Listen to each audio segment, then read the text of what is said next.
Krishna Kumar, Managing Director of India's biggest bank, which is State Bank of India, joins us with his take on why State Bank of India has decided to slash rates after the RBI policy. Mr. Kumar, good morning and thank you for joining us. You're the first bank who has decided to cut home loan rates after the RBI's credit policy. What has prompted that move, and are you hoping to gain market share because of an attractive home loan price?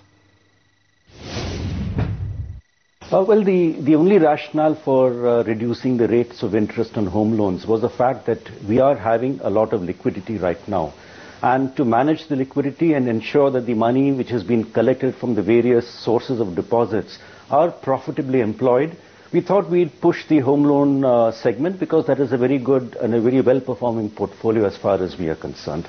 As far as the growth goes, yes, we are right now looking at a growth of around anywhere between, let's say, 18 to 20% YOY. You've also effectively cut rates on 30 basis on some brackets for women as well. How much of an impact could this have on your margins then?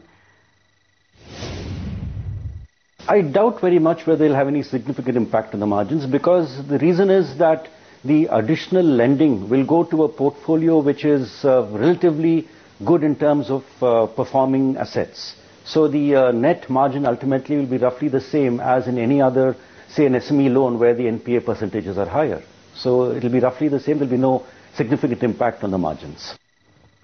And Mr. Kumar, State Bank of India has also mentioned that they were looking at cutting their auto loan rates. Any decision on that front, and between what range could we see the cut coming, and how much growth have you seen in your home loan and auto loan portfolios respectively? Well, as of now, we are not looking at cutting the rates of interest on automobile loans. We are examining the issue, but there's no decision on that yet. Probably we'll just let it go at the same rate for the time being.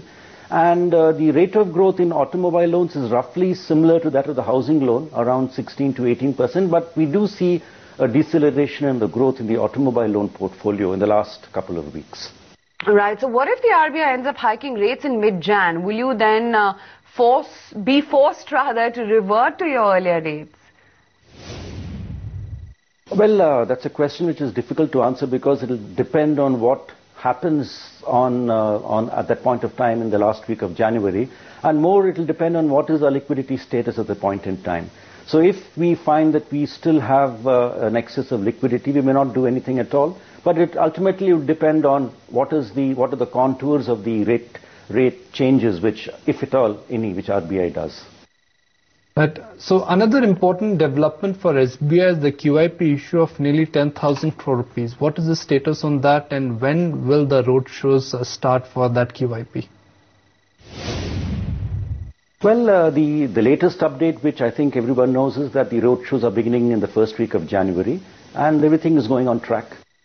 So could you give us a sense of your asset quality for the third quarter as well as Q4, and will there be any improvement, or will the stress continue, and any sharp recoveries that one could see?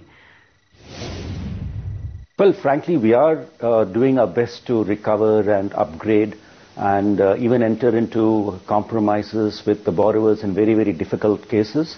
We are doing all of that. Hopefully things should at least remain the same, if not improve. Regarding actual improvement, I think we have to wait and see what happens. But I think what I can say is that as far as we are concerned, we're taking all steps necessary to ensure that the portfolio quality remains good. So Mr. Kumar, give us a sense of some sectors which currently are the problem areas for you, and how exactly are you planning to address your NPA concerns? Well, yes, it is basically the large SMEs and the mid-corporates which are still under severe stress. And it's not really any particular industry which I think we can look at. Probably it's now running across many industries and across many companies. So it's difficult to pinpoint a particular industry which is showing some stress. But I would say that still generally the iron and steel sector is still giving us some amount of pain. So give us a sense of your deposit growth for this quarter, and also are you seeing any pickup in corporate demand, or is it the retail pushing your credit growth?